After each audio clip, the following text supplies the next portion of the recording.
Hello viewers, আসসালামু আলাইকুম।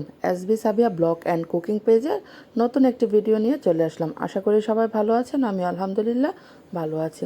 এই যে দেখেন, এখানে গরুর বট বা ভুঁড়ি যেটাই বলেন, সেটা আমি কত সুন্দর করে পরিষ্কার করেছি, একবারে দেখতে পাচ্ছেন, একদম ছকছকা হয়ে গিয়েছে। আচ্ছা, আজকে আমি আপনাদের সাথে শেয়ার করব কিভাবে বট বা ভুঁড়ি রান্না করলে যে একটা গন্ধ থাকে, সেটা আর কখনই আসবে না।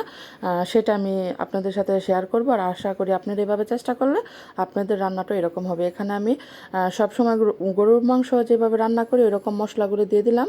আদা, রসুন, মরিচের গুঁড়া, ধনিয়া গুঁড়া, জিরা গুঁড়া আর লবণ।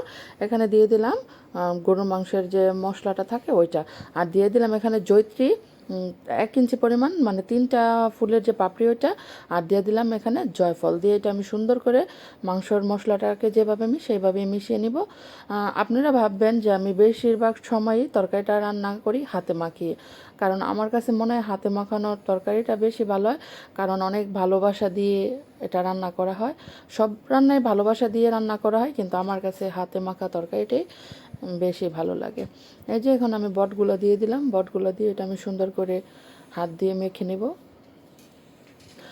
এখানে যদি আপনারা একটু জয়ফল আর জয়িত্রী ব্যবহার করেন, অনেকটা এখান থেকে মানে বডের যে এক্সট্রা ফ্লেভার ওটা চলে যায়, ওটা থাকে না। তার মধ্যে যখন একটু কষানো হয়ে যাবে আমি দিয়ে দেবো টমেটো। টমেটোটা দিয়ে এটা আমি সুন্দর করে নেড়ে চেড়ে এটা কষিয়ে নেব।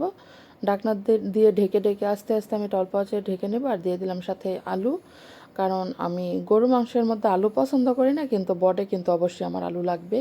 যখন সুন্দর কষানো হয়ে যাবে এর মধ্যে আমি দিয়ে দেবো পরিমাণ মতো পানি। পানি দিয়ে এটা আমি সুন্দর করে ঢেকে দেবো। এটা রান্না হতে থাকবে আস্তে আস্তে।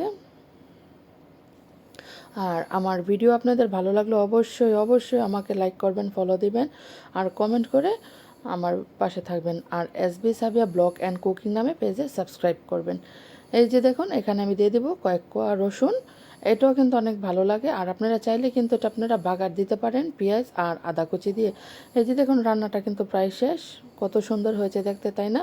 খেতেও কিন্তু আলহামদুলিল্লাহ অনেক ভালো হয়েছে, কোনো এক্সট্রা কোনো ফ্লেভার গন্ধ নাই। সবাই ভালো থাকবেন। আল্লাহ হাফেজ, বাই।